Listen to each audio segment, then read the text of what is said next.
তিনিও এই ময়দানে বসে পড়তেন। নবী যেই ময়দানে শ্রোতা হিসাবে বসার জন্য আল্লাহ নির্দেশ দিয়েছে, ওই রকম একটা জায়গায় আমাদেরকে আল্লাহ বসার তৌফিক দিলেন। বলেন আলহামদুলিল্লাহ। দরুদ আর সালাম পড়ছে আমাদের নবী মুহাম্মদুর রাসূলুল্লাহ সাল্লাল্লাহু আলাইহি ওয়াসাল্লামের প্রতি, যার আদর্শ পেয়ে আমরা খুশি না বেজার? পৃথিবীতে একটা মানুষের আদর্শ আছে যার আদর্শ মানলে জীবনের অপরাধ মাফ হয়। এমন কোন মানুষের আদর্শ দুনিয়াতে নেই যার আদর্শ মানলে জীবনের গুনাহ মাফের গ্যারান্টি আছে? আছে? অথচ এই আয়াতটা নিয়ে আমরা এই কথাগুলো বলি, ওটা বাংলাদেশ, ভারত আর পাকিস্তান, এই তিনটা দেশে প্রায় জায়গায় অপব্যাখ্যা হয়। আল্লাহ পাক বলেন, কুল ইন কুনতুম তুহিব্বুনাল্লাহা ফাত্তাবিউনি ইউহিব্বুকুমুল্লাহ ওয়া ইয়াগফির লাকুম যুনুবাকুম আল্লাহু গফুরুর রহিম। খেয়াল করে দেখবেন এই আয়াতটা নিয়ে আজ অনেক বাতিল পন্থী লোক পর্যন্ত মানুষকে ভুল ব্যাখ্যা দিয়ে উল্টা দিকে নিয়ে যাচ্ছে। অথচ আল্লাহ পাক এই আয়াতে ওইটা বলতে চাননি। কি বলতে চেয়েছে একটু খেয়াল করেন। আল্লাহ পাক বলেন, নবী আপনি বলুন, ইন কুনতুম তুহিব্বুনাল্লাহ, যদি আল্লাহকে ভালোবাসি এ দাবি তোমরা করো। এ দাবি আমাদের নেই। জবান খুলে বলে না দাবি আমাদের আছে কিনা? আল্লাহ তোমাকে ভালোবাসিয়ে দাবি যারা করবে, আল্লাহ পাক ঘোষণা দিচ্ছেন ফাত্তাবিউনি, তারা যেন আপনার অনুসরণ করে। চট্টগ্রামে এই বিভাগের ভেতরে যতগুলো জেলা আছে অধিকাংশ জায়গায় আশেকে রাসূলের নাম নিয়ে অনেকেই বলতে চায় আল্লাহকে যারা ভালোবাসে তারা রসুলকে ভালোবাসবে না। এখানে এ শব্দ নেই। এখানে হাব্বুন না দিয়ে আল্লাহ তাবউন দিয়েছেন। তাবাইন। আমি অভিধান যতগুলো দেখেছি বিশ্ববিদ্যালয়ে থাকাকালীন, প্রত্যেকটি অভিধান বেত্তা এই তাবউন শব্দের শাব্দিক অর্থ দিয়েছেন দেখে দেখে চলা। আপনি এখানে ভালোবাসার অর্থ করছেন কোন সেন্সে আমার তো বুঝে আসে না। কেউ যদি রাসূলকে অনুসরণ করে, দেখে দেখে চলে, ফাত্তাবিউনি ইউহিব্বুকুমুল্লাহ, তার প্রধান পুরস্কার আল্লাহ বলেন আমি নিজেই তাকে ভালোবাসা আরম্ভ করব। আমি তাকে ভালোবেসেছি বা ভালোবাসা আরম্ভ করেছি এ কথা এখানে নেই। ইউহিব্বু মুজারে, বর্তমান, ভবিষ্যৎ, প্রেজেন্ট, ফিউচার। আল্লাহ ইউহিব্বু দিয়েছেন এই কারণে কেউ যদি রাসূলের অনুসরণ করা আরম্ভ করে আল্লাহ তাকে ভালোবাসা শুরু করবে। এখন আমাদের প্রশ্ন হচ্ছে অনুসরণ এটা কি আংশিক না পূর্ণাঙ্গ? আরো জোরে বলেন।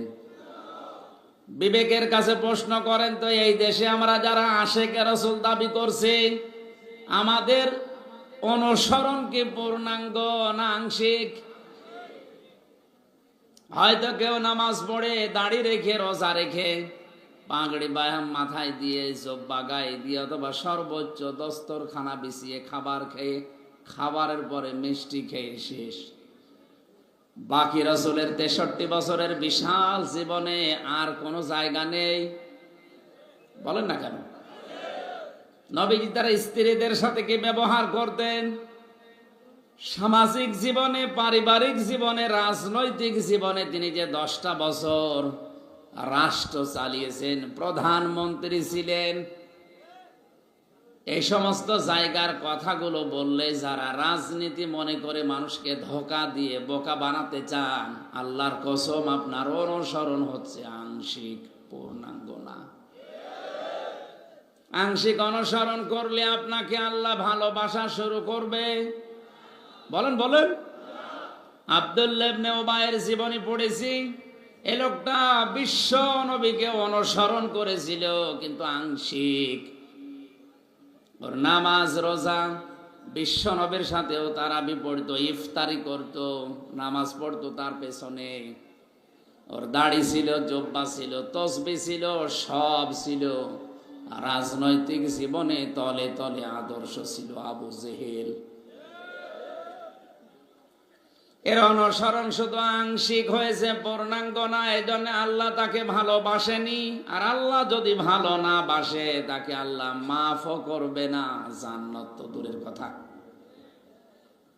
এই সহজ কথাগুলো মাথায় আমাদের ঢোকে না, খালি উল্টা দিকে নিয়ে যান। আমি যে ভালোবাসা বাদ দিয়ে অনুসরণের ব্যাখ্যাটা এখানে করেছি, ভালো তো বাসায় লাগবে, মাস্ট বি, ভালোবাসা তো থাকবেই, কিন্তু এই ভালোবাসার প্রমাণ দেওয়া লাগবে নবীজির জীবনের অনুসরণের মাধ্যমে। এই কথাটাই মিডিয়ারা দেখবেন কালকে কাটছাট করে নরে বাংলা, ইংরেজি বাংলা এদের কাছে পাঠিয়ে দেবে, আর এরা বলবে আমির হামজা রাসূলের ভালোবাসার বিরুদ্ধে। কি ভালোবাসা ওনাদের! বিশ্বনবীর আদর্শের কথা, ভালোবাসার কথা বলতে গিয়ে এই 3টা বছর আমার জীবন থেকে হারিয়ে গেল। আর ওদের জীবনের 1 মিনিটও নষ্ট হয় না। ওরা বলে আশিকে রাসূল।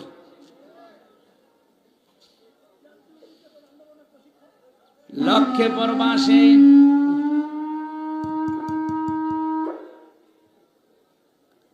আমি শব্দ কি ডিস্টার্ব করে কেন?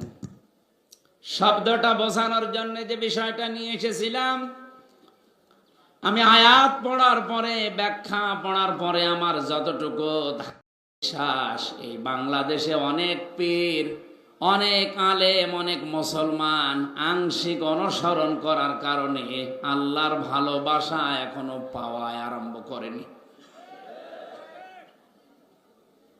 এর ভেতরে আমরা নেই, আসতে বলে। এই জন্য আমাদের অনুসরণ করা লাগবে আংশিক না পূর্ণাঙ্গ। হাদিসের দিকে তাকালে দেখি নবীজির 2 জন চাচাকে আল্লাহ জান্নাতি বলে ঘোষণা দিয়ে দিয়েছেন। রাদিয়াল্লাহু আনহুম ওয়া রাদু আন।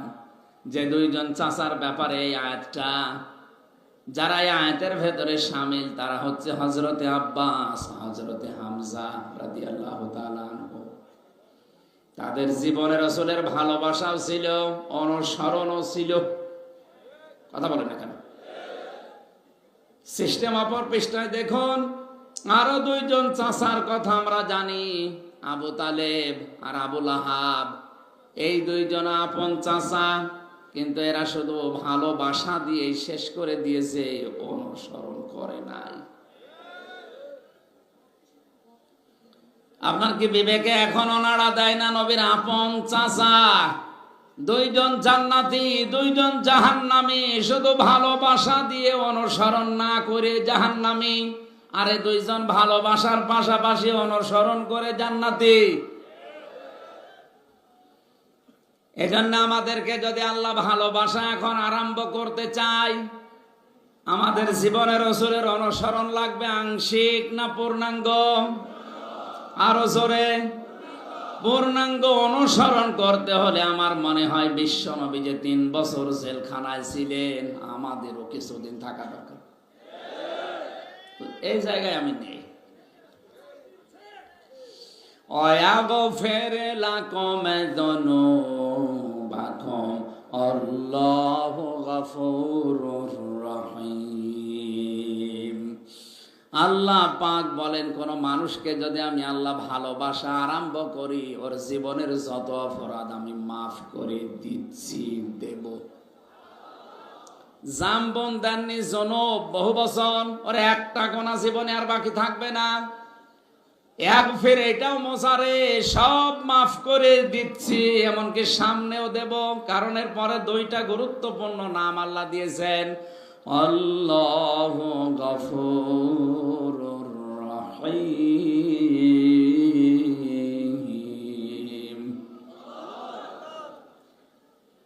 এতক্ষণ পর্যন্ত যেটা বোঝানোর চেষ্টা করলাম, এবার আসেন বাস্তবে। আল্লাহ পাক বলেন, কুল আতিউল্লাহা ওয়ার রাসূল ফাইন তাওয়াল্লাউ ফাইন্নাল্লাহা লা ইউহিব্বুল কাফিরিন। হে নবী, আপনি বলেন, তোমরা অনুসরণ করো, আনুগত্য করো, দেখে দেখে চলো আমি আল্লাহর বিধানকে, আমি রাসূলের আদর্শকে। এতটুকুই শেষ না, এ কথা শোনার পরে এই যে অনুসরণের সিস্টেম বললাম, আংশিক না পূর্ণাঙ্গ, এ কথা শোনার পরে যেভাবে দরকার ওইভাবে অনুসরণ না করে কেউ যদি মুখ ফিরিয়ে নেয়, অবশ্যই আমি আল্লাহ কাফেরদেরকে ভালোবাসছি না, বাসবো না। তার মানে আল্লাহর নবীর অনুসরণ যারা আরম্ভ করবে না, এরা কাফের। বলেন বলেন। আর কাফেরদেরকে আল্লাহ ভালোবাসছে না, বাসবেও না, ইউহিব্বু, এটাও মোসারে। তাহলে এমন মানুষের অনুসরণ করার কথা এতক্ষণ পর্যন্ত শুনছি, যে মানুষের অনুসরণ করলে জীবনের গুনাহ আল্লাহ সব মাফ করে দেয়। এখন থেকে আমাদের অনুসরণ আংশিক আর না, জীবন যতদিন আছে আমরা পূর্ণাঙ্গ করব ইনশাআল্লাহ। আমার আজকের আলোচনার বিষয়, একটা কাজে জান্নাতি। কয়টা? জেলখানায় যাবার আগে একটা ঘটনা ঘটেছিল। 21 সালের দিকে কুষ্টিয়ায় এক লোক আমারে বলছে, হুজুর যত কথা বলেন 1.5 ঘন্টা 2 ঘন্টা ধরে, এত মনে রাখা যায় না। এমন একটা শর্টকাট কথা বলেন, একটা কথা বলবেন যেন একটা কথা মানলেই জান্নাতে যেতে পারি, সেই ব্যবস্থা করে দিন। চিন্তা করলাম, আবার কোন প্রশ্ন? একটা কথা বলা লাগবে, ওই একটা কথা মেনে জান্নাতে যেতে চাই। কোরআন শরীফ খুঁজতে লাগলাম, খুঁজতে খুঁজতে আজটা আমার চোখে ধরা পড়েছে। আল্লাহ পাক জানিয়েছে এখানে যে কথাগুলো এখন বলবো, এই একটা কথা যদি কেউ মেনে নিতে পারে সে জান্নাতি। বলেন সুবহানাল্লাহ। জবান খুলে গভীর রজনীতে কোরআনের সোনালী আয়াত একবার পড়েন, আউযু বিল্লাহি মিনাশ শাইতানির রাজিম, বিসমিল্লাহির রহমানির রহিম, কুল নাহবিতু মিনহা জামিআ ফাইম্মা ইয়াতিয়ান্নাকুম মিন্নী হুদা ফামান তাবিআ হুদায়া ফালা খাউফুন আলাইহিম ওয়ালা হুম ইয়াহজানুন। আল্লাহ পাক বলেন, আমি বললাম যাও তোমরা সবাই নেমে যাও আমার জান্নাত থেকে। কথাগুলো বোঝার চেষ্টা করেন। 2 জনকে আল্লাহ নামিয়েছিলেন, খুব বেশি হলো 3 জন। হযরতে আদম, হযরতে হাওয়া, পাশাপাশি শয়তান। কয়জন? আল্লাহ যে এখানে জামিআ দিয়েছেন, মুফাসসির লিখেছেন হযরতে আদম এবং হাওয়া, এই 2 জনকে আল্লাহ শুধু উদ্দেশ্য করেননি, কিয়ামত পর্যন্ত যত সন্তান আদমের আসবে তারাও এই জামিয়ার ভেতরে শামিল। জোরে বলেন সুবহানাল্লাহ। যেহেতু আমরা আদমের সন্তান নাকি, এই কথাটা ভুলিয়ে দেওয়ার জন্য আজ অনেক নাস্তিক মুরতাদেরা আমাদের শিক্ষা ব্যবস্থায় পর্যন্ত এটা চালিয়ে দিতে চায় যে আমরা আদমের সন্তান না, আমরা বানরের সন্তান।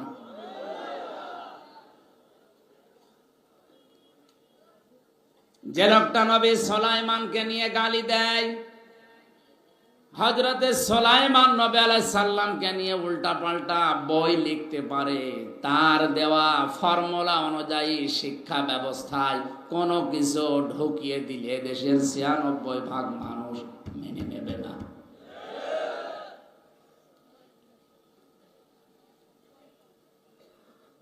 আপনি হয়তো বানরের সন্তান হতে পারেন, আপনার পূর্বপুরুষ থাকতে পারে, কিন্তু আমরা ওটা স্বীকার করি না। আমারে কোরআন জানিয়েছে আমরা আদমের সন্তান। আলাকাদ কাররামনা বানি আদম, আল্লাহ পাক বলেন আমি বনি আদমের সন্তানদেরকে সম্মানিত করেছি। জোরে বলেন সুবহানাল্লাহ। আমাদের নামিয়ে দিলেন যখন হযরতে আদম এবং হাওয়া পৃথিবীর দুইজন দুই জায়গায়, আল্লাহ পাক তাদেরকে জানিয়ে দিলেন আফসোস করা, দুঃখ করা, হয়তো হতাশা এগুলো ঘিরে ধরেছে তোমাদেরকে, কোনো অসুবিধা নেই। ফাইম্মা ইয়াতিয়ান্নাকুম মিন্নি হুদা, আমার পক্ষ থেকে যুগে যুগে হেদায়েত যাবে, পথ নির্দেশিকা যাবে। ফামান তাবিয়া হুদায়া, যে ব্যক্তি অনুসরণ করবে সেই হেদায়েতের, ফালা খাউফুন আলাইহিম ওয়ালা হুম ইয়াহজানুন, তাদের কোনো ভয়ও নেই, চিন্তাও নেই। তাদেরকে আবার যেখান থেকে ফিরিয়ে দিলাম এই জায়গায় ফিরিয়ে নিয়ে আসব। যে হেদায়েত পাঠিয়েছেন যুগে যুগে, তার ভেতরে সর্বশেষ হেদায়েতের নাম আল কোরআন, আল ফুরকান। কথার জবাব দেন না কেন? সর্বশেষ হেদায়েতের নাম কি? আল কোরআন, আল ফুরকান। কোরআনে কারীম যদি এখন সর্বশেষ হেদায়েতের এই কিতাব থাকার পরে, পাওয়ার পরে কেউ কোরআন থেকে সত্য মিথ্যা পার্থক্য করে বাকি জীবন চালাতে না পারে, আল্লাহর কসম ওর কপালে আর হেদায়েত বলে কিছু নেই। এবার গুরুত্বপূর্ণ একটা তথ্য বলবো, ভালো করে খেয়াল করেন। আল্লাহ রাব্বুল আলামিন কোরআনে কারীমকে শুধু কোরআন নাম দিয়েই ছেড়ে দেননি, 55টার উপরে নাম পেয়েছি আমি। তার ভেতরে অন্যতম নাম হচ্ছে আল ফুরকান, সত্য মিথ্যার পার্থক্যকারী কিতাব এই কোরআন। শাহরু রমাদান আল্লাযী উনজিলা ফীহিল কুরআন হুদাল লিন-নাসি ওয়া বায়্যিনাতিম মিনাল হুদা ওয়াল ফুরকান। আল্লাহ পাক বলেন এই যে রমজান মাস, এ মাসে আমি কোরআন নাযিল করলাম হেদায়েতের পথ নির্দেশিকা দিয়ে, স্পষ্ট দলিল আর প্রমাণ দিয়ে। এটা সত্য মিথ্যা পার্থক্যকারী। আমি আয়াতের তাফসিরে টিকায় দেখেছি, কোরআন পাওয়ার পরে সর্বশেষ হেদায়েতের এই মশাল, এই কিতাব, এটা পাওয়ার পরেও যদি কেউ সত্য মিথ্যার পার্থক্য করে বাকি জীবন চালাতে না পারে, ওর জীবন আল্লাহর ভাষায় ব্যর্থ। আমরা ব্যর্থ হতে চাই? আরো জোরে বলেন। এই যে ফালা খাউফুন আলাইহিম ওয়ালা হুম ইয়াহজানুন, আল্লাহর এই হেদায়েতকে যারা অনুসরণ করবে, দেখে চলবে, তাদের কোনো ভয় নেই, চিন্তা নেই। এই 3টা বছরে অন্ধকার জীবনে আমি যতটুকু অভিজ্ঞতা, বাস্তবতা পেয়েছি, 2 মিনিটের ভেতরে একটা কথা শোনাচ্ছি। আপনার আগ্রহ, আপনার বাস্তবতা, আপনার ঈমান আমার মনে হয় আরো বেড়ে যাবে। সূরা হামিম সাজদার 30 নম্বর আয়াতটা লক্ষ্য করবেন। ইন্নাল্লাযীনা ক্বালু রাব্বুনাল্লাহু সুম্মা ইসতাকামু তাতানাজ্জালু আলাইহিমুল মালাইকা আল্লা তাখাফু ওয়া লা তাহজানু ওয়া আবশিরু বিল জান্নাতিল্লাতী কুনতুম তুআদুন। আল্লাহ পাক বলেন অবশ্যই যারা এই যে হেদায়েতের কিতাবের ভেতরে এই আয়াতটা আছে না নেই? এই আয়াতে আল্লাহ জানিয়েছেন অবশ্যই যারা এ কথা বলতে পারে যে আমাদের রব আল্লাহ, এর উপরে টিকে থাকে, ইস্তেকামাত পয়দা করে, দৃঢ়তা পয়দা করে, তাদের বিপদে আপদে আমি আল্লাহ ফেরেশতা নাজিল করে হলেও সাহায্যের জন্য পাঠাই। ফেরেশতারা এসে তাদেরকে সান্ত্বনা দেয়, কোনো ভয় নেই, কোনো চিন্তা নেই। তাফসিরে আমি এই যে আল্লাহ তাখাফু ওয়া লা তাহজানু, এই 2টা শব্দ পড়তে গিয়ে বাইরে যতদিন ছিলাম আমি বুঝিও নাই, পাইও নাই, ভেতরে যাবার পরে 3 বছরে পেয়েছি এবং আমি শুনেছি। ফেরেশতারা এসে বলে একজন না, মালাইকা বহু বচন, বহু ফেরেশতা আল্লাহ পাঠায়। ওই লোকটাকে ডাক দিয়ে বলে, আল্লাহর বান্দা, কোনো ভয় নেই, কোনো চিন্তা নেই। কিসের ভয়, কিসের চিন্তা? হয়তো মানুষের ভয় হতে পারে, চিন্তা হতে পারে যে এখনই যদি আমি মারা যাই, এখনই যদি আমার ফাঁসি হয়ে যায়, তাহলে আমার সন্তান, আমার সম্পদ, আমার যে বিশাল কিছু দুনিয়ায় রেখে গেলাম, এগুলো কে দেখবে? ফেরেশতারা ওই সময় তার কানের কাছে এসে বলে, কোনো চিন্তা নেই, কোনো ভয় নেই। তুমি যে আল্লাহকে রব বলে টিকেছিলে, এই কারণে আল্লাহ তোমার সব কিছু নিজে পাহারা দেবে। এই সুসংবাদটা শোনার পরে এই লোকটা আনন্দ চিত্তে এগিয়ে যায়। শহীদ মীর কাশেম আলী রহমতুল্লাহ আলাইহি, এই লোকটাকে যেদিন ফাঁসি দেওয়া হয়, তাকে যে পাহারা দিচ্ছিল, কারারক্ষীর নাম তোরাব আলী। আমি জেলে যাওয়ার 7 দিন পরে উনি আমাকে ডাক দিয়ে বলছিলেন, হুজুর, আমি পাহারা দিচ্ছিলাম এই লোকটাকে, রাত 10টা 1 মিনিটে ফাঁসি হবে। মাগরিবের নামাজ আদায় করে গিয়ে বললাম, স্যার, আপনার আর 3 ঘন্টা পরে ফাঁসি, আপনি প্রস্তুতি নেন। উনি আমারে হাসি মুখ দিয়ে বলছে, তোরা ভাই, এখনো 3 ঘন্টা, আমি 2 ঘন্টা ঘুমিয়ে নেই, 1 ঘন্টা আগে আপনি আমারে ডেকে দিয়ে। কারারক্ষী আমাদের পাহারা দিতে গিয়ে কাঁদছিল যে, হুজুর, আমি আশ্চর্য হয়ে গেছি যে 3 ঘন্টা পরে যে লোকটার ফাঁসি, সে লোকটা বলছে আমি 2 ঘন্টা ঘুমাই, আপনি 1 ঘন্টা আগে আমারে ডেকে দিয়েন। ওর ঘুম আসে কি করে? ঠিক দেখলাম ঘুমিয়ে গেল। 2 ঘন্টা পরে আমি ডাকলাম, ঘুম থেকে উঠে গোসল করে, ওযু করে, এশার নামাজ শেষ করে 2 রাকাত নামাজ নফল পড়ে আমারে বলছে, এবার চলেন। অথচ তার সন্তানটা ব্যারিস্টার, গুম হয়ে আছে। বাংলাদেশে যদি 10 জন ধনী থাকে, তার ভেতরে সে একজন। কথা বলে না কেন? লক্ষ লক্ষ মানুষের কর্মসংস্থান তৈরি করেছে। তার মাথা ছিল না, এটা ছিল একটা ম্যাগনেট।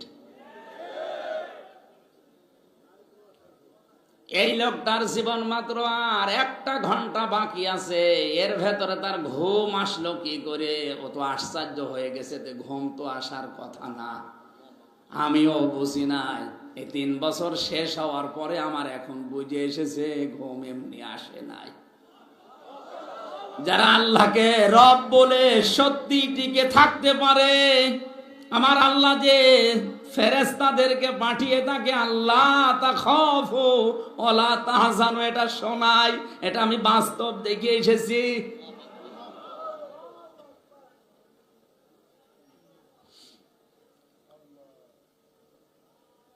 আমাদের অধিকাংশ মানুষের ওখানে ঘুম আসতো না। জেলখানায় সবচাইতে বেশি চলে ঘুমের বড়ি, কারণ ওখানে ঘুম আসে না।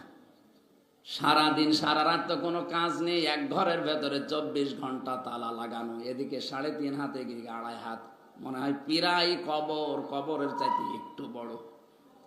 এই একটা ঘরের ভেতরে যাদের ফাঁসি হয়, আসামি যারা 30 বছর 40 বছর পরে মনে করেন ফাঁসি হবে, এই লোকটাকে একাধারে ওই এক ঘরের ভেতরে বন্দী হয়ে থাকা লাগবে।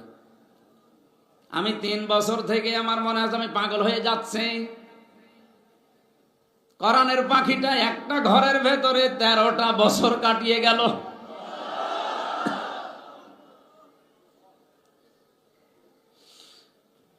লক্ষ্যপুর বাসে কোরআনে কারিমের আয়াত অনুযায়ী আমি বলছি, ওয়াবশিরু বিল জান্নাতিল লাতী কুনতুম তুআদুন। ফেরেশতারা তাদেরকে শুনিয়ে থাকে, আল্লাহর বান্দা, ভয় পেও না, চিন্তা করো না। কিসের ভয় করো? সন্তানের জন্য। তোমার সন্তান গুম হয়েছে, তাতে কি? তোমার লক্ষ লক্ষ মানুষেরা কাজ করে প্রতিষ্ঠানে, তাতে কি? তুমি বিদায় নাও, মহান আল্লাহ এগুলো সব পাহারাদার হয়ে যাবে। এই কারণেই মনে হয় তার 2 ঘন্টা ঘুম হয়েছে, নয়তো ঘুম আসার কথা না।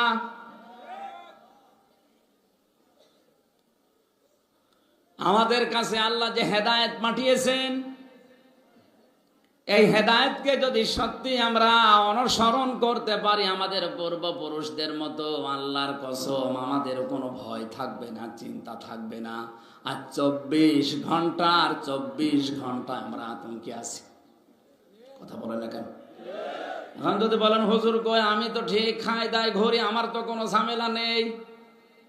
নবীজি যে দায়িত্ব দিয়েছে আমাদেরকে, বাল্লিগু আন্নি ওয়ালাউ আয়া, আমার পক্ষ থেকে একটা বাক্য হলেও পৌঁছিয়ে দাও, ওই দায়িত্ব পালন করতেছে আমাদের জীবন আজ অনিরাপদ। এটাকে দায়িত্ব শুধু আমার হামজার একা ছিল? এখানে বাল্লিগ না বাল্লিগু বহু বচন। এ বহু বচনের ভেতরে যদি হামজা থাকে আপনি নেই, কথা বলে না কেন? নবীর উম্মত দাবি যদি করেন অবশ্যই আপনিও আছেন। এ দায়িত্ব পালন করতেই হবে আপনাকে। আমি একা করে টার্গেট হব আর আপনি বাহবা নিয়ে আনন্দে দুনিয়ার জীবন কাটাবেন না, এটা হতে দেওয়া যায় না। আমরা সবাই যদি হাদিসটা মেনে চলতাম, আমার মনে হয় বাংলার জমিনে কোনো আলেম জেলে থাকতো না।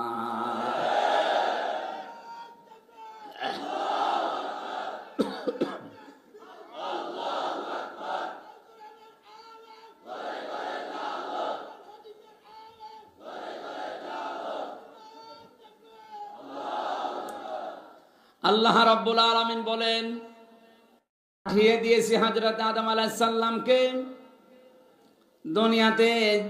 পাঠানোর পরে সর্বশেষ যে হেদায়েতের চিঠি, হেদায়েতের কিতাব পাঠিয়েছি, তাদের দায়িত্ব হচ্ছে আমার পাঠানো এই চিঠিটা পড়া।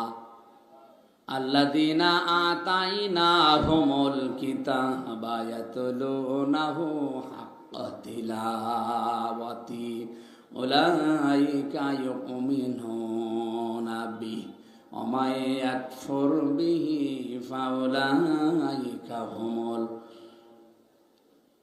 কাফিরুন না ফাসিকুন খাসিরুন।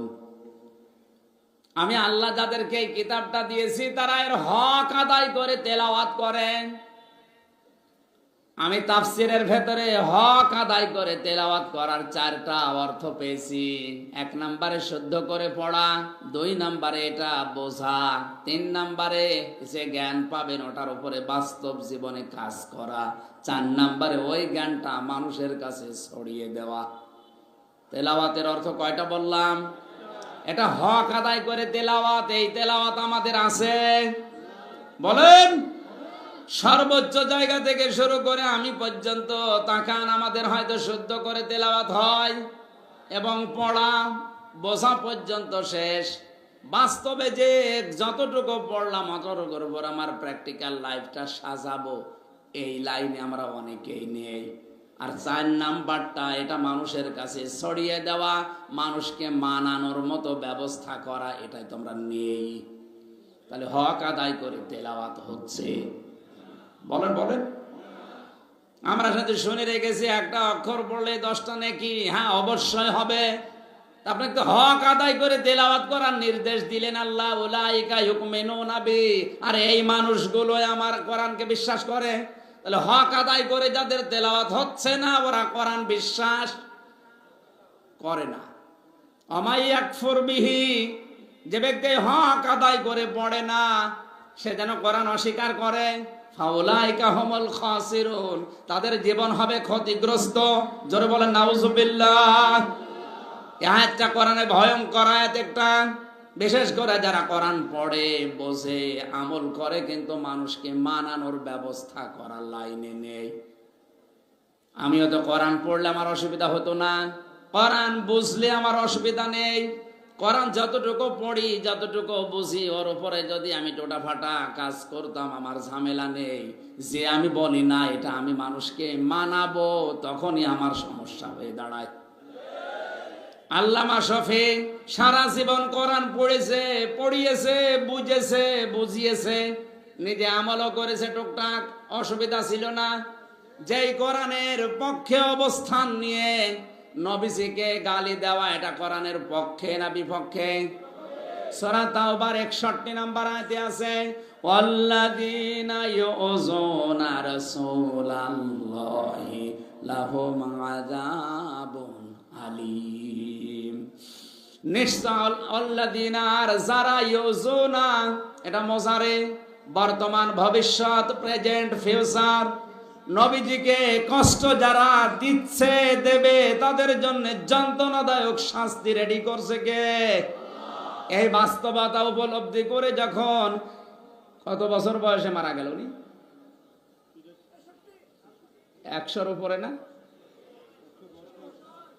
বলেন তো, যে সারাটা জীবন তার কোনোদিন আমরা নামও শুনি না, সমস্যাও ছিল না, এই শেষ বয়সে এসে যখন এই 4 নাম্বারটা উনি আদায় করতে গেছে, যে রসুলকে গালি দেয়, এটা আমি মানি না, মানব না, মানতেও দেব না, তখনই তার নাম পর্যন্ত পাল্টিয়ে গেছে, নাম হয়ে গেছে তেতুল হুজুর।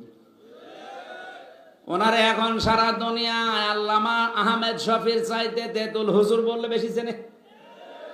এ নামটা দিল কে? যে মাথা থেকে এ নামটা এসেছে, তাকান, এটা ছোটখাটো মাথা না।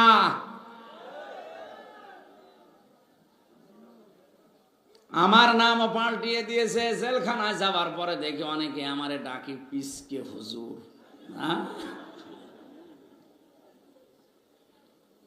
আপনারা হয়তো দেখেছেন আমার ওই ছোট মেয়েটা, আমি 1 বছর রেখে গিয়েছিলাম জেলে, এখন ওর 4 বছর। জামিন হওয়ার কিছুদিন আগে কারাগারের যে পিজন ভ্যান আছে, ওটা ধরে মনে হয় ঝুলিয়েছিল। আমারই তো পিসকে আছে, আমারই পিসকে বলে ডাকে। আমার এখন আমি রামজান নাম পাল্টিয়ে গেছি। আমি তো কোরআনের হক আদায় করে তেলাওয়াত করতে চাই, কারণ আমাকে যেখান থেকে আসা ওই জায়গায় আবার ফেরত যাওয়া লাগবে। আর কাজে একটাই কাজ, কয়টা? একটা কাজই আমারে করা লাগবে। এবার আপনি হার হিসাবে মিলান, এই দেশের 100 জনের 95 জন মানুষ আল্লাহর এই চিঠি, এই কোরআন শরীফ পড়তে পারে না। মাদ্রাসা যারা কায়েম করেছে, এখানে এ কোরআন এখানে পড়ানো হয় না। আরো জোরে বলেন। এখানে কোরআন বোঝানো হয় না, এখানে কোরআনের উপরে আমলও করানো হয়। 4 নাম্বারটা এখান থেকেও যদি শুরু হয় যে আমরা কোরআন মানুষকে মানাবো, তখনই আবু হানিফার মতো 8 বছর জেলখানা থাকা লাগবে, ইমাম মালিকের মতো 42 দিন রিমান্ডে থাকা লাগবে, কোরআনের পাখির মতো শেষ পর্যন্ত জীবনও দেওয়া লাগতে পারে। আমরা শুধু উল্টা দিকে নিয়ে যাই, আমরা কোরআন পড়ি না, আমরা নামাজ পড়ি না, আমরা তাহাজ্জুদও পড়ি। আরে ভাই, এই 4টা বিষয় লক্ষ্য করে কেউ যদি কোরআন না পড়ে, সে হক আদায় করে পড়ে না, আর হক আদায় করে না পড়লে সে কোরআন বিশ্বাসও করে না।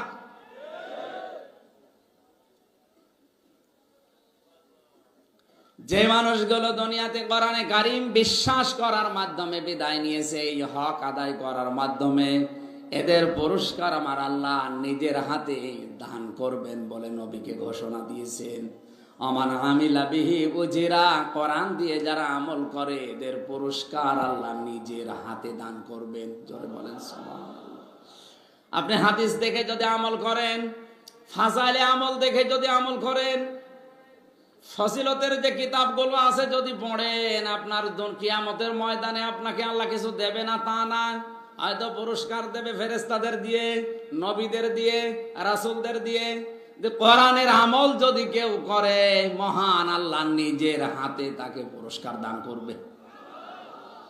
ফ্যাক্টরিতে কাজ করছেন, যদি ঘোষণা দেওয়া হয় আজকের বেতন দেবে ম্যানেজার, আমরা অনেকেই খুশি হব না। যদি ঘোষণা দেওয়া হয় আজকে মালিক নিজে এসে মন মতো বেতন দেবে, অনেকের ভেসরে খুশির জোয়ার বইবে। তারপরও দুনিয়ার প্রতিটি মালিকের একটা সীমাবদ্ধতা আছে। হাদিসের এই ভাষাটা অমানা আমিলা বিহি উজিরা, যারা কোরআন দিয়ে আমল করবে এদের পুরস্কার আল্লাহ নিজে দান করবেন। কত দেবেন এটা আমরা জানি না, বেগয়রে হিসাব। সুতরাং আমাদের আমল হবে দুনিয়ায় কিসের উপরে? এ কোরআনে আল্লাহ 500 আমল দিয়েছেন, শরীয়তের বিধান, তার ভেতরে এইটা একটা। কোরআনে কারিমকে যদি আমল করে দুনিয়ার জীবন থেকে আমরা বিদায় নিতে পারি, মহান আল্লাহ আমাদের মালিক যিনি, তার হাতে আমরা পুরস্কার পাবো ইনশাআল্লাহ। আল্লাহ আমাদের তৌফিক দান করেন, বলেন আমিন। আল্লাযীনা কাফারু ওয়া কাযযাবু বিআয়াতিনা, যে মানুষগুলো কাফের, আল্লাহর আয়াতকে যারা মিথ্যা প্রতিপন্ন করে, জেলখানা থেকে 1 মাস বের হয়ে আমার মনে হচ্ছে দিন দিন কোরআনে কারিমের আয়াতকে অবিশ্বাসী মানুষ এই দেশে বেড়ে যাচ্ছে। বিভিন্ন কারণে বাড়ছে, আমি কারণগুলো বলতে পারছি না। উলাইকা আসহাবুন নারি হুম ফিহা খালিদুন, এরা হচ্ছে জাহান্নামের অধিবাসী, চিরকাল এদেরকে জাহান্নামে থাকা লাগবে। জোরে বলেন নাউজুবিল্লাহ। কোরআন এসেছে আপনাদের সতর্ক করার জন্য। নবীজি করতেন এটা, উনি নেই, এখন আমরা নবীর ওয়ারিস, এই হিসাবে কোরআন দিয়ে সতর্ক করলাম, থামেন। যারা কোরআনকে নিয়ে আজ আবল তাবল কথা বলছেন, কোরআনে কারিমের আয়াতগুলো তুলে দেওয়ার চেষ্টায় আছেন, ষড়যন্ত্র করছেন, কয়দিন থাকবেন আপনি? আপনার বয়স তো হয়ে গেছে 70 বছর, আর নাই খুব বেশি হলো আর 10 বছর। মরা তো লাগবেই, মরণের আগে আপনাকে আমি সতর্ক করছি। আমি আপনার হিতাকাঙ্ক্ষী। আর যারা আপনাকে হাওয়া দিয়ে ফলাচ্ছে, ওরা দুনিয়াও আপনার ধ্বংস করবে, আর আখিরাত তো ধ্বংস করার লাইনে ওরা আছে। এখানে ফিরে আসবেন আশা করছি। আমার এই দরদ মাখা কথাগুলো আপনি উপদেশ হিসাবে নেবেন। আমাকে আল্লাহ দারোগা পুলিশ করে পাঠায়নি যে আপনাকে পিটিয়ে হেদায়েত করব। সঠিক কথাগুলো বলার দায়িত্ব এটা আল্লাহ দিয়েছেন, রসুল দিয়েছেন, আমি পালন করার চেষ্টা করলাম। মানুষের কথা মতো আখিরাতটা নষ্ট করবেন না। ফিরে আসেন, আল্লাহ আমাদেরকে জান্নাতি হওয়ার তৌফিক দিন, বলেন আমিন। সম্মানিত ভাইরা, আসলে আজকে দিনের বেলা একটা, রাতের বেলা একটা, মাগরিবের পরে একটা, অনুষ্ঠানগুলো খুব বেশি হয়ে যাচ্ছে। 3টা বছর ভেতরে কি খেয়েছি না খেয়েছি আল্লাহ জানে। ভেতরে একেবারে ফাফা হয়ে গেছে। অন্তত শরীরটা স্বাভাবিক হতে আরো কিছুদিন সময় লাগবে। শরীরে সাপোর্ট দিচ্ছে না, গলায়ও সাপোর্ট দিচ্ছে না। এই জোর করে করে আপনারা নিয়ে এসে তুলে দেন, আমিও পারি না, আপনারাও ছাড়েন না। আল্লাহু আকবার। এই জন্য আরো যারা দায়িত্বে আছে তাদেরকে দেন। আমার আসলে শরীর পারছে না, খালি এই মুরব্বির দিকে তাকিয়ে। আর এই মাহবুব ভাই মানে একেবারে সে নাছড় বান্দা হয়ে নিয়ে এসেছে। আজকে এমনি 2টা ছিল, যদি একটা থাকতো তাও হতো। আর এত রাত্রে মানুষ কথা শোনে, বাজে এখন প্রায় রাত 4টা, আমি এখন ঘুমাবো। আমি দোয়া চাচ্ছি, দোয়া করছে, আগামীতে কোনো জায়গায় নিয়ে আসলে রাত 9টা থেকে 11টা এই সময়টা দেবেন। অন্তত যে কোনো একটা বিষয়ের উপরে কথা বললে আমারও ভালো লাগবে, আপনারা শুনেও মজা পাবেন। এখন আমার আর শরীর সাপোর্ট দিচ্ছে না, মনে হচ্ছে টলকিয়ে পড়ে যাবে। মাফ চেয়ে শেষ করে দিচ্ছি। আমিন। বারাকাল্লাহু লানা ওয়া লাকুম ফিল কোরআনিল আযীম। একটু মোনাজাত করে যে মুসাফির অবস্থায় আছি, অসুস্থ অবস্থায় আছি, এবং আমি মজলুম অবস্থায় আছি। শ্বাস এই বাংলাদেশে অনেক পীর, অনেক আলেম, অনেক মুসলমান আংশিক অনুসরণ করার কারণে আল্লাহর ভালোবাসা এখনো পাওয়া আরম্ভ করেনি। এর ভেতরে আমরা নেই, আসতে বলে। এজন্য আমাদের অনুসরণ করা লাগবে আংশিক না পূর্ণাঙ্গ। হাদিসের দিকে তাকালে দেখি নবীজির 2জন চাচাকে আল্লাহ জান্নাতি বলে ঘোষণা দিয়ে দিয়েছেন। রাদিয়াল্লাহু আনহুম ওয়া রাদু আন। যে 2জন চাচার ব্যাপারে এই আয়াতটা, যারা এই আয়াতের ভেতরে শামিল, তারা হচ্ছে হযরতে আব্বাস, হযরতে হামজা রাদিয়াল্লাহু তাআলা আনহু। তাদের জীবনে রাসূলের ভালোবাসাও ছিল, অনুসরণও ছিল। কথা বলেন না কেন? সিস্টেম অপর পৃষ্ঠায় দেখুন, আরো 2জন চাচার কথা আমরা জানি, আবু তালেব আর আবু লাহাব। এই 2জন আপন চাচা, কিন্তু এরা শুধু ভালোবাসা দিয়ে শেষ করে দিয়েছে, অনুসরণ করে নাই। আপনার কি বিবেকে এখনো নাড়া দেয় না? নবীর আপন চাচা 2জন জান্নাতি, 2জন জাহান্নামী, শুধু ভালোবাসা দিয়ে অনুসরণ না করে জাহান্নামী। আরে দুইজন ভালোবাসার পাশাপাশি অনুসরণ করে জান্নাতি। এজন্য আমাদেরকে যদি আল্লাহ ভালোবাসা এখন আরম্ভ করতে চাই, আমাদের জীবনে রাসূলের অনুসরণ লাগবে আংশিক না পূর্ণাঙ্গ? আরো জোরে। পূর্ণাঙ্গ অনুসরণ করতে হলে আমার মনে হয় বিশ্ব নবী যে 3 বছর জেলখানায় ছিলেন, আমাদেরও কিছুদিন থাকা দরকার। এই জায়গায় আমি নেই। ويغفر لكم ذنوبكم الله غفور رحيم। আল্লাহ পাক বলেন, কোন মানুষকে যদি আমি আল্লাহ ভালোবাসা আরম্ভ করি, ওর জীবনের যত অপরাধ আমি মাফ করে দিচ্ছি, দেব। জামবন দেননি জনব বহু বছর, ওর একটা গোনা জীবনে আর বাকি থাকবে না। এক ফের এটাও মোসারে সব মাফ করে দিচ্ছি, এমনকি সামনেও দেব। কারণ এর পরে 2টা গুরুত্বপূর্ণ নাম আল্লাহ দিয়েছেন, আল্লাহু গফুরুর রহিম।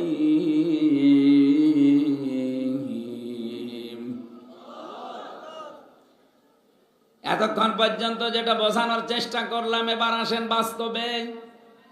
আল্লাহ পাক বলেন, قل أطيعوا الله والرسول فإن تولوا فإن الله لا يحب الكافرين।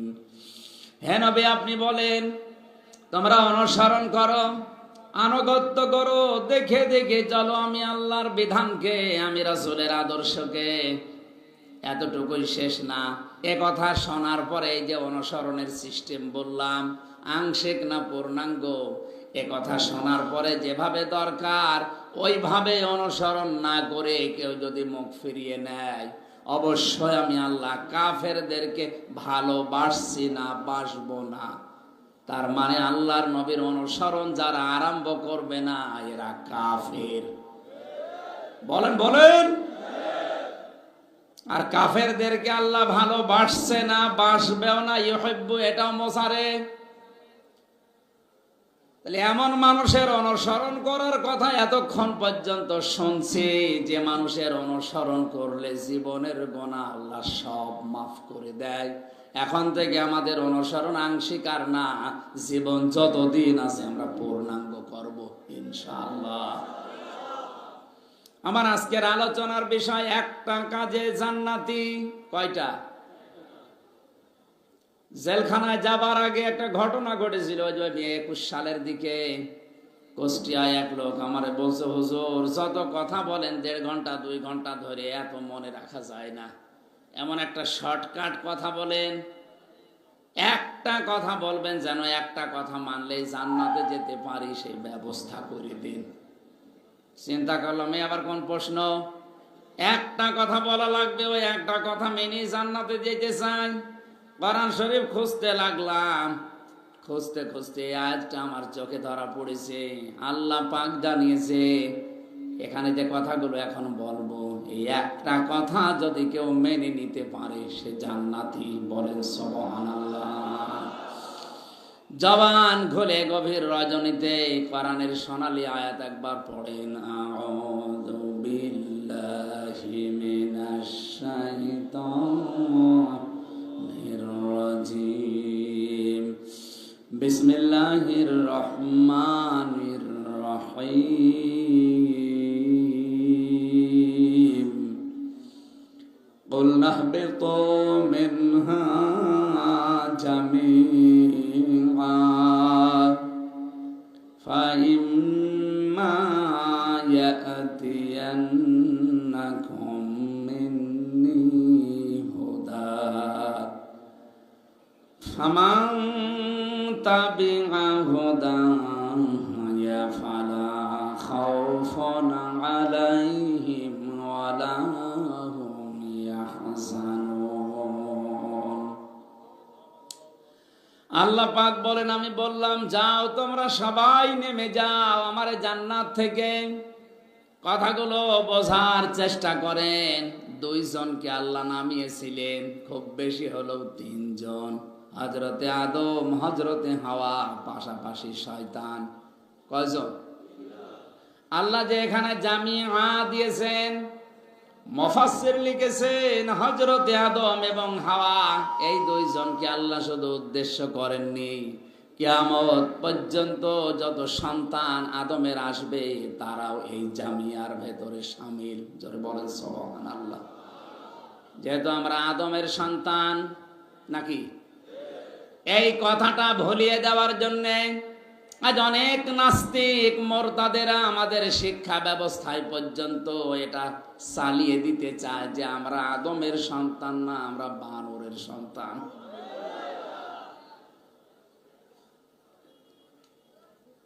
যে লোকটা নবী সুলাইমানকে নিয়ে গালি দেয়, হযরতে সুলাইমান নবী আলাইহিস সালামকে নিয়ে উল্টা পাল্টা বই লিখতে পারে, তার দেওয়া ফর্মুলা অনুযায়ী শিক্ষা ব্যবস্থায় কোনো কিছু ঢুকিয়ে দিলে দেশের ৯৬% মানুষ মেনে নেবে না।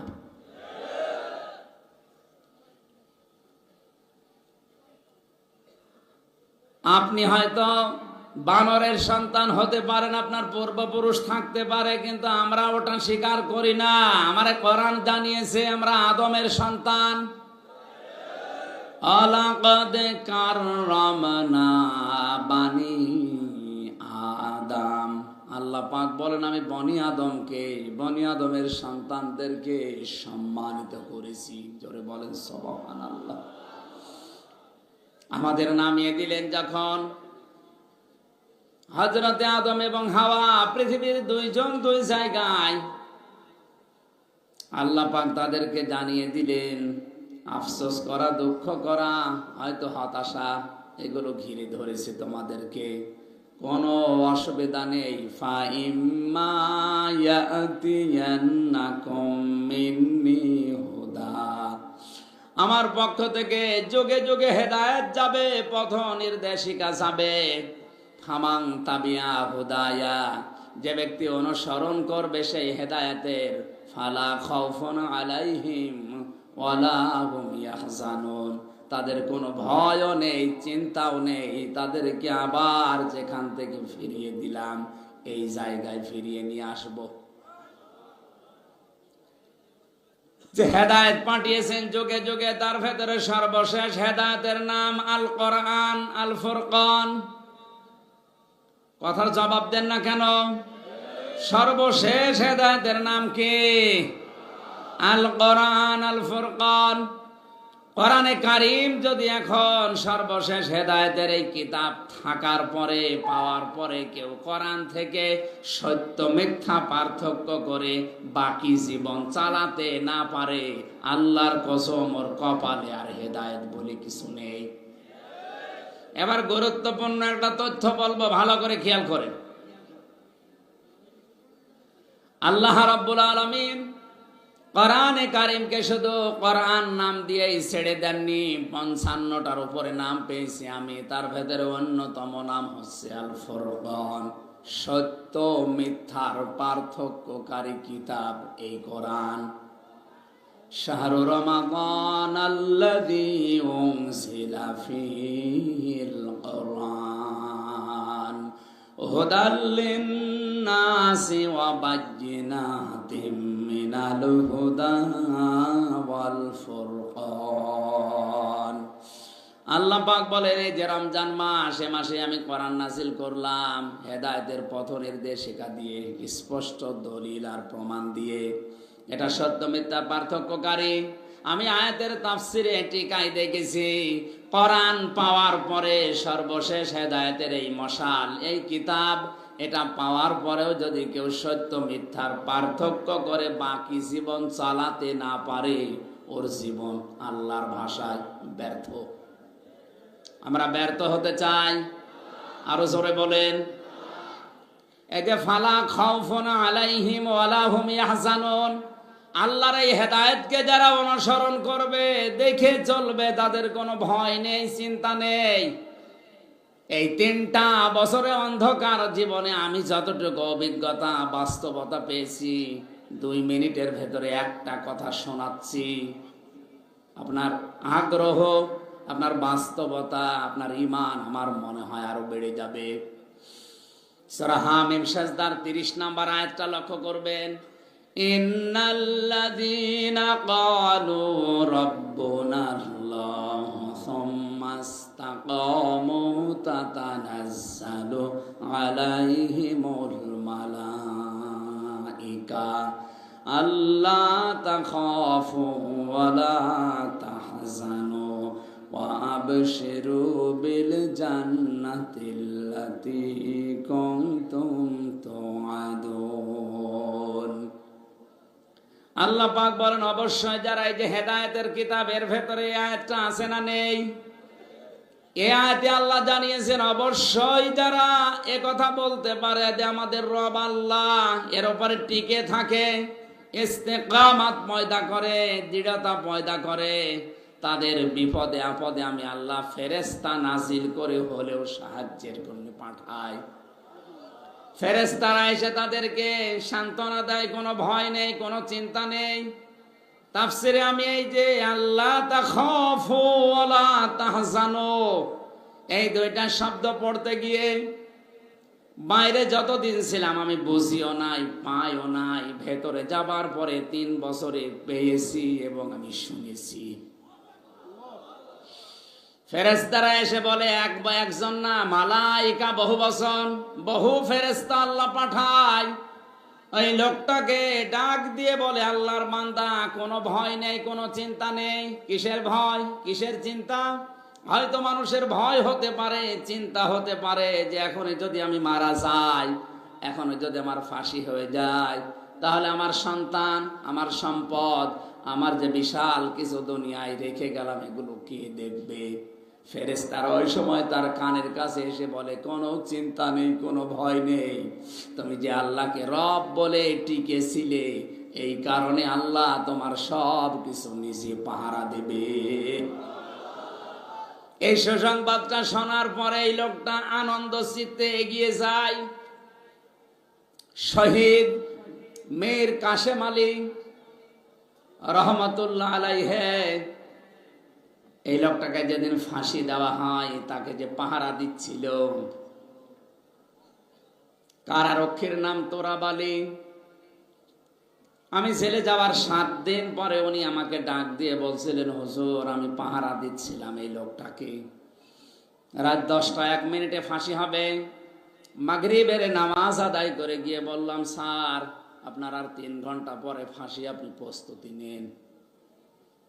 উনি আমারে হাসি মুখ দিয়ে বলছে, তোরা ভাই এখনো 3 ঘন্টা, আমি 2 ঘন্টা ঘুমিয়ে নেই, 1 ঘন্টা আগে আপনি আমারে ডেকে দিয়ে। কারারক্ষী আমাদের পাহারা দিতে গিয়ে কাঁদছিল যে, হুজুর আমি আশ্চর্য হয়ে গেছি যে 3 ঘন্টা পরে যে লোকটার ফাঁসি, সে লোকটা বলছে আমি 2 ঘন্টা ঘুমাই, আপনি 1 ঘন্টা আগে আমারে ডেকে দিয়েন। ওর ঘুম আসে কি করে? ঠিক দেখলাম ঘুমিয়ে গেল।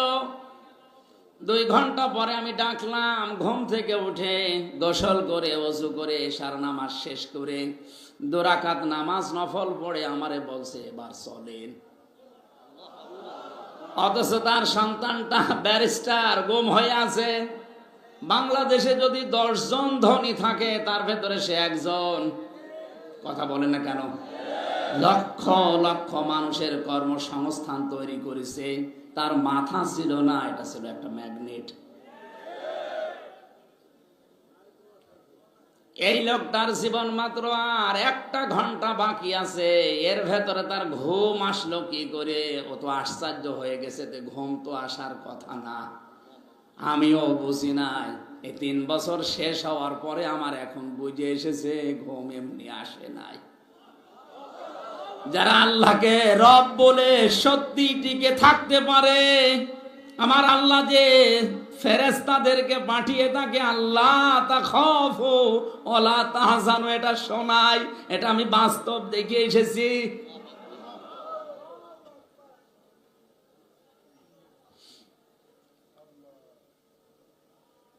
আমাদের অধিকাংশ মানুষের ওখানে ঘুম আসতো না। জেলখানায় সবচাইতে বেশি চলে ঘুমের বড়ি, কারণ ওখানে ঘুম আসে না। সারাদিন সারা রাত তো কোনো কাজ নেই, এক ঘরের ভেতরে 24 ঘন্টা তালা লাগানো, এদিকে 3.5 হাত, এদিকে 2.5 হাত, মনে হয় পিরাই কবর, কবরের চাইতে একটু বড়। একটা ঘরের ভেতরে যাদের ফাঁসি হয়, আসামি যারা 30 বছর 40 বছর পরে মনে করেন ফাঁসি হবে, এই লোকটাকে একাধারে ওই এক ঘরের ভেতরে বন্দী হয়ে থাকা লাগবে। আমি 3 বছর থেকে আমার মনে হয় আমি পাগল হয়ে যাচ্ছি।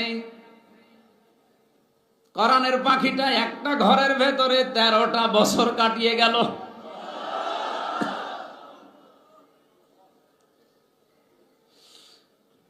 লক্ষ্যে পরবাসে কোরআনে কারিমের আয়াত অনুযায়ী আমি বলছি, ওয়াবশিরু বিল জান্নাতিল লাতী কুনতুম তুআদুন। ফেরেশতারা তাদেরকে শুনিয়ে থাকে, আল্লাহর বান্দা ভয় পেও না, চিন্তা করো না। কিসের ভয় করো? সন্তানের জন্য। তোমার সন্তান গুম হয়েছে তাতে কি? তোমার লক্ষ লক্ষ মানুষেরা কাজ করে প্রতিষ্ঠানে, তাতে কি? তুমি বিদায় নাও, মহান আল্লাহ এগুলো সব পাহারাদার হয়ে যাবে। এই কারণেই মনে হয় তার 2 ঘন্টা ঘুম হয়েছে, নয়তো ঘুম আসার কথা না।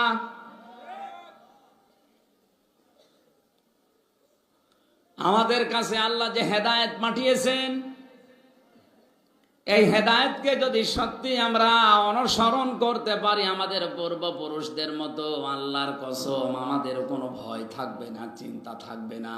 আর 24 ঘন্টা আমরা আতঙ্কে আছি। কথা বলেন না কেন?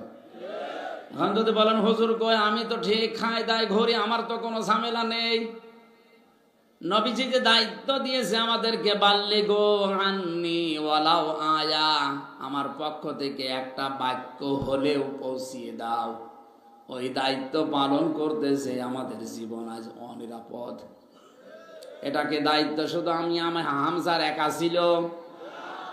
এখানে বাল্লিগ না বাল্লিগু, বহু বচন।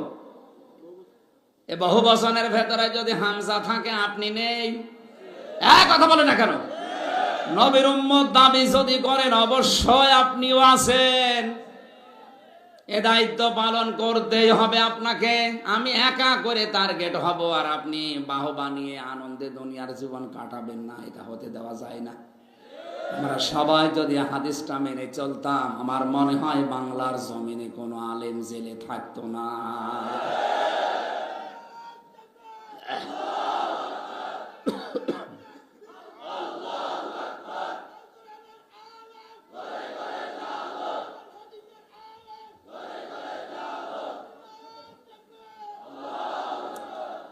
আল্লাহ রাব্বুল আলামিন বলেন, পাঠিয়ে দিয়েছি হযরত আদম আলাইহিস সালামকে দুনিয়াতে।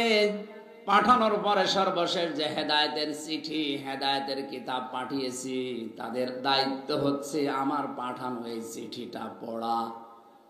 আল্লাযীনা আতাইনাহুমুল কিতাবা ইয়াতলুনাহু হাক্কা তিলাওয়াতি উলাইকা ইউমিনুনা বিহি ওয়া মান ইয়াকফুর বিহি ফাউলাইকা হুমুল কাফিরুন না ফাসিকুন? খাসিরুন। আমি আল্লাহ যাদেরকে এই কিতাবটা দিয়েছি, তারা এর হক আদায় করে তেলাওয়াত করেন। আমি তাফসিরের ভেতরে হক আদায় করে তেলাওয়াত করার 4টা অর্থ পেয়েছি। 1 নম্বরে শুদ্ধ করে পড়া, 2 নম্বরে এটা বোঝা, 3 নম্বরে সে জ্ঞান পাবেন ওটার উপরে বাস্তব জীবনে কাজ করা, 4 নম্বরে ওই জ্ঞানটা মানুষের কাছে ছড়িয়ে দেওয়া। তেলাওয়াতের অর্থ কয়টা বললাম? এটা হক আদায় করে তেলাওয়াত। এই তেলাওয়াত আমাদের আছে? বলেন। সর্বোচ্চ জায়গা থেকে শুরু করে আমি পর্যন্ত তাকান, আমাদের হয়তো শুদ্ধ করে তেলাওয়াত হয় এবং পড়া বোঝা পর্যন্ত শেষ। বাস্তবে যে যতটুকু পড়লাম অতটুকুর উপর আমার প্র্যাকটিক্যাল লাইফটা সাজাবো, এই লাইনে আমরা অনেকেই নেই। আর 4 নাম্বারটা, এটা মানুষের কাছে ছড়িয়ে দেওয়া, মানুষকে মানানোর মতো ব্যবস্থা করা, এটাই তো আমরা নেই। তাহলে হক আদায় করে তেলাওয়াত হচ্ছে। বলেন বলেন। আমরা সাথে শুনে রেখেছি একটা অক্ষর পড়লে 10টা নেকি। হ্যাঁ, অবশ্যই হবে। আপনাকে তো হক আদায় করে তেলাওয়াত করার নির্দেশ দিলেন আল্লাহ, উলাইকা ইউমিনুনা বি। আর এই মানুষগুলো আমার কোরআনকে বিশ্বাস করে। তাহলে হক আদায় করে যাদের তেলাওয়াত হচ্ছে না, ওরা কোরআন বিশ্বাস করে না। আমাই ইয়াকফুর বিহি, যে ব্যক্তি হক আদায় করে পড়ে না, সে যেন কোরআন অস্বীকার করে। ফাউলাইকা হুমুল খাসিরুন, তাদের জীবন হবে ক্ষতিগ্রস্ত। জোরে বলেন নাউজুবিল্লাহ। এই আয়াতটা কোরআনে ভয়ঙ্কর আয়াত একটা। বিশেষ করে যারা কোরআন পড়ে, বোঝে, আমল করে, কিন্তু মানুষকে মানানোর ব্যবস্থা করার লাইনে নেই। আমিও তো কোরআন পড়লে আমার অসুবিধা হতো না, কোরআন বুঝলে আমার অসুবিধা নেই। কোরআন যতটুকু পড়ি, যতটুকু বুঝি, ওর উপরে যদি আমি টোটাফাটা কাজ করতাম, আমার ঝামেলা নেই। যে আমি বলি না এটা আমি মানুষকে মানাবো, তখনই আমার সমস্যা হয়ে দাঁড়ায়। আল্লামা শফি সারা জীবন কোরআন পড়েছে, পড়িয়েছে, বুঝেছে, বুঝিয়েছে, নিজে আমলও করেছে টুকটাক, অসুবিধা ছিল না। যেই কোরআনের পক্ষে অবস্থান নিয়ে নবীজিকে গালি দেওয়া, এটা কোরআনের পক্ষে না বিপক্ষে? সূরা তাওবার 61 নম্বর আয়াতে আছে, ওয়াল্লাযীনা ইউযুনা রাসূলাল্লাহি লাহুম আযাবুন আলীম। নিশ্চয় আল্লাযীনা, আর যারা, ইউযুনা এটা মুজারে, বর্তমান, ভবিষ্যৎ, প্রেজেন্ট, ফিউচার। নবীজিকে কষ্ট যারা দিচ্ছে, দেবে, তাদের জন্য যন্ত্রণাদায়ক শাস্তি রেডি করছে কে? এই বাস্তবতা উপলব্ধি করে যখন, কত বছর বয়সে মারা গেল উনি?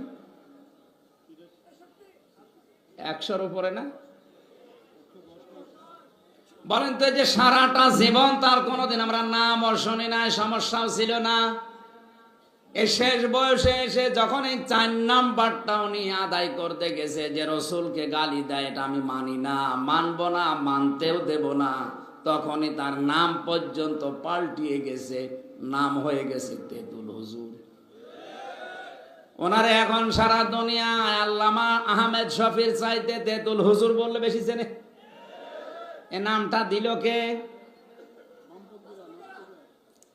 যে মাথা থেকে এ নামটা এসেছে, তাকান, এটা ছোটখাটো মাথা না।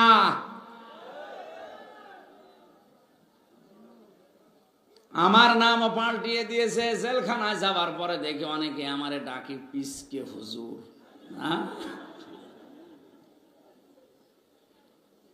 আপনারা হয়তো দেখেছেন আমার ওই ছোট মেয়েটা, আমি 1 বছর রেখে গিয়েছিলাম জেলে, এখন ওর 4 বছর। জামিন হওয়ার কিছুদিন আগে কারাগারের যে পিজন ভ্যান আছে, ওটা ধরে মনে হয় ঝুলিয়েছিল। আমারই তো পিসকে আছে, আমারই পিসকে বলে ডাকে। আমার এখন আমি হামজা নাম পাল্টিয়ে গেছি।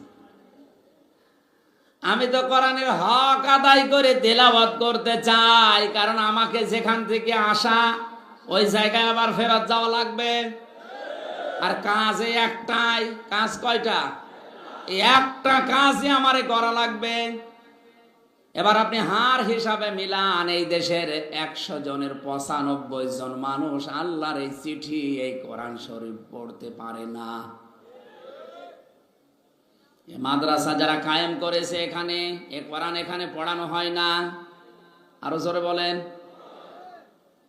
এখানে কোরআন বোঝানো হয় না, এখানে কোরআনের উপরে আমলও করানো হয়। 4 নাম্বারটা এখান থেকেও যদি শুরু হয় যে আমরা কোরআন মানুষকে মানাবো, তখনই আবু হানিফার মতো 8 বছর জেলখানা থাকা লাগবে, ইমাম মালিকের মতো 42 দিন রিমান্ডে থাকা লাগবে, কোরআনের পাখির মতো শেষ পর্যন্ত জীবনও দেওয়া লাগতে পারে। আমরা শুধু উল্টা দিকে নিয়ে যাই, আমরা কোরআন পড়ি না, আমরা নামাজ পড়ি না, আমরা তাহাজ্জুদও পড়ি। আরে ভাই, এই 4টা বিষয় লক্ষ্য করে কেউ যদি কোরআন না পড়ে, সে হক আদায় করে পড়ে না। আর হক আদায় করে না পড়লে সে কোরআন বিশ্বাসও করে না।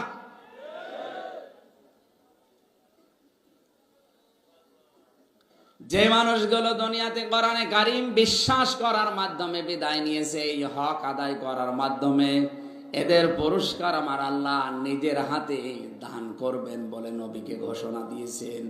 আমান আমিলা বিহি উজিরা, কোরআন দিয়ে যারা আমল করে এদের পুরস্কার আল্লাহ নিজের হাতে দান করবেন। জোরে বলেন সুবহানাল্লাহ। আপনি হাদিস দেখে যদি আমল করেন, ফাজাইলে আমল দেখে যদি আমল করেন, ফজিলতের যে কিতাবগুলো আছে যদি পড়েন, আপনার কিয়ামতের ময়দানে আপনাকে আল্লাহ কিছু দেবে না তা না, হয়তো পুরস্কার দেবে ফেরেশতাদের দিয়ে, নবীদের দিয়ে, রাসূলদের দিয়ে। যে কোরআনের আমল যদি কেউ করে, মহান আল্লাহ নিজের হাতে তাকে পুরস্কার দান করবে। ফ্যাক্টরিতে কাজ করছেন, যদি ঘোষণা দেওয়া হয় আজকের বেতন দেবে ম্যানেজার, আমরা অনেকেই খুশি হব না। যদি ঘোষণা দেওয়া হয় আজকে মালিক নিজে এসে মন মতো বেতন দেবে, অনেকের ভেসরে খুশির জোয়ার বইবে। তারপরও দুনিয়ার প্রতিটি মালিকের একটা সীমাবদ্ধতা আছে। হাদিসের এই ভাষাটা আমান আমিলা বিহি উজিরা, যারা কোরআন দিয়ে আমল করবে এদের পুরস্কার আল্লাহ নিজে দান করবেন। কত দেবেন এটা আমরা জানি না, বেগাইরে হিসাব। সুতরাং আমাদের আমল হবে দুনিয়ায় কিসের উপরে? এ কোরআনে আল্লাহ 500 আমল দিয়েছেন, শরীয়তের বিধান, তার ভিতরে এইটা একটা। কোরআনে কারিমকে যদি আমল করে দুনিয়ার জীবন থেকে আমরা বিদায় নিতে পারি, মহান আল্লাহ আমাদের মালিক যিনি, তার হাতে আমরা পুরস্কার পাবো ইনশাআল্লাহ। আল্লাহ আমাদের তৌফিক দান করেন, বলেন আমিন।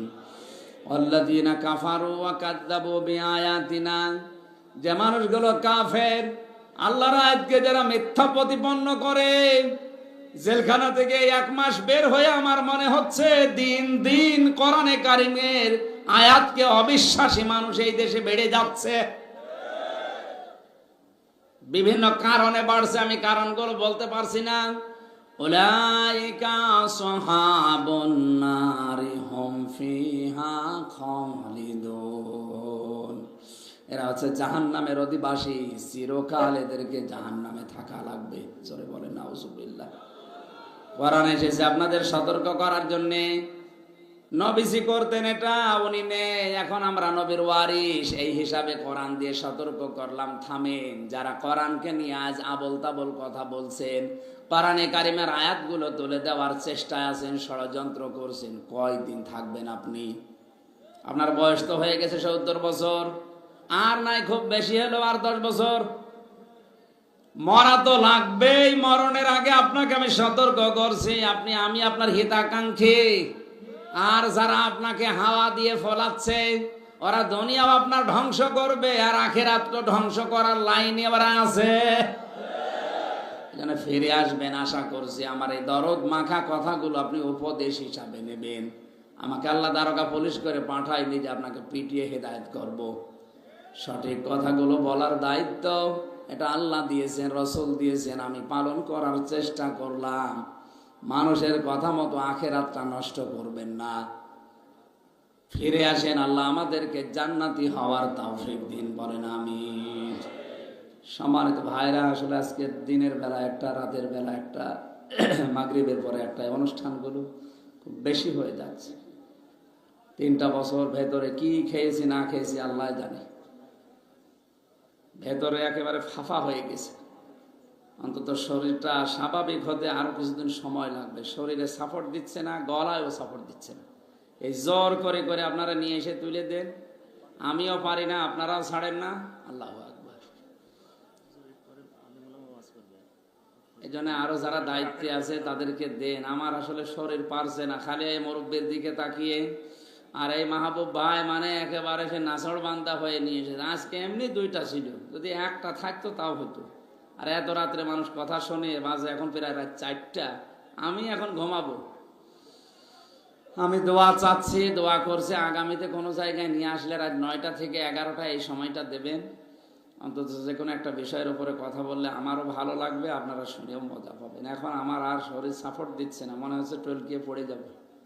মাফ চেয়ে শেষ করে দিচ্ছে। আমিন। বারাকাল্লাহু লানা ওয়া লাকুম ফিল কোরআনিল আযীম। একটু মোনাজাত করে যে মুসাফির অবস্থায় আছি, অসুস্থ অবস্থায় আছি এবং আমি মজলুম অবস্থায় আছি। একটু বসেন, এই 2 মিনিট বসেন। রব্বানা যালামনা আনফুসানা ওয়া ইল্লাম তাগফির লানা وترحمنا لنكونن من الخاسرين মুফাসসির কোরআন বিশিষ্ট ইসলামী চিন্তাবিদ প্রখ্যাত আলেমে দ্বীন নির্যাতিত মজলুম আলেমে দ্বীন আলহাজ হযরত মাওলানা মুফতি আমির হামজা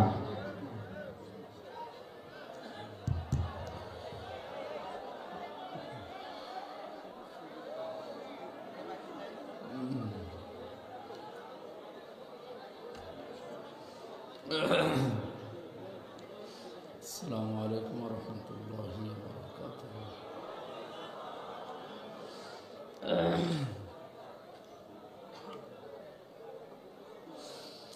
الحمد لله رب المشرقين ورب المغربين الذي خلق كل شيء زوجين وأوجب علينا الإحسان بالوالدين ونشهد أن لا إله إلا الله وحده لا شريك له وأشهد أن محمدا عبده ورسوله سيد الكونين صلى الله عليه وعلى آله وصحابه وأتباعه أجمعين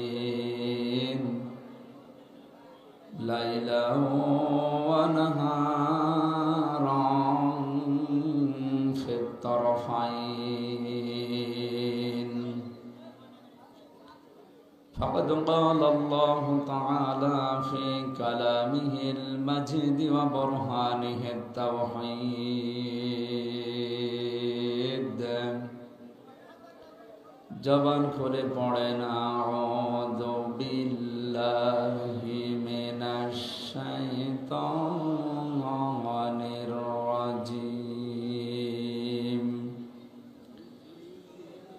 বিসমিল্লাহির রহমানির রহিম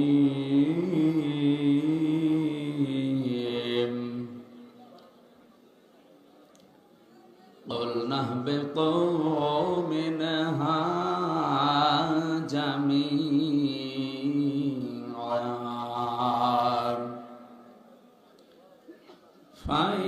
فإما يأتينكم مني هدى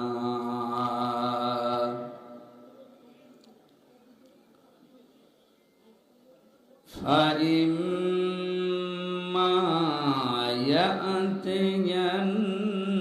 يأتينكم مني هدى فمن تبع هداي فلا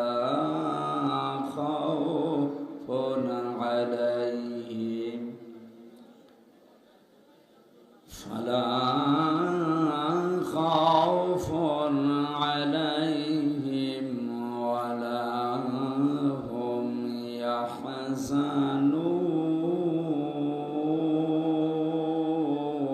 يحزنون والذين كفروا وكذبوا بآياتنا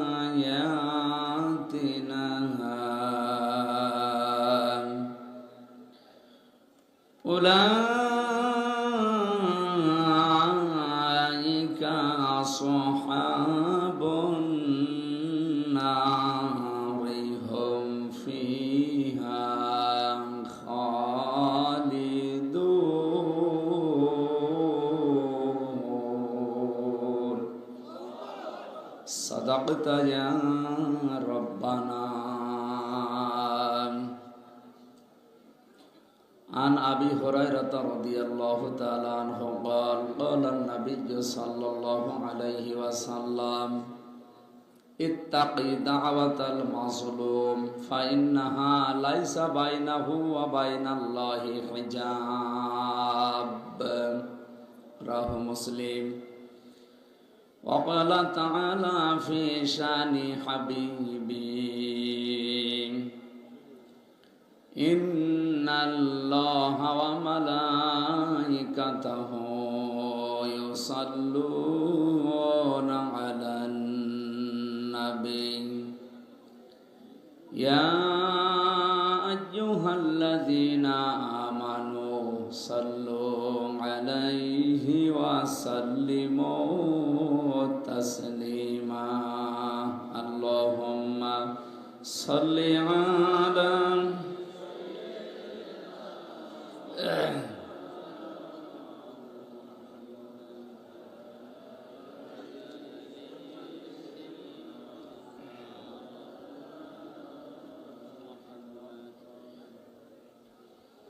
দাও খোদা দাও আমায় আবার ওমার দারাজ দিল দাওয়ালের মতো বীর সেনানি জাগাতে নিখিল দাও খোদা দাও আমায়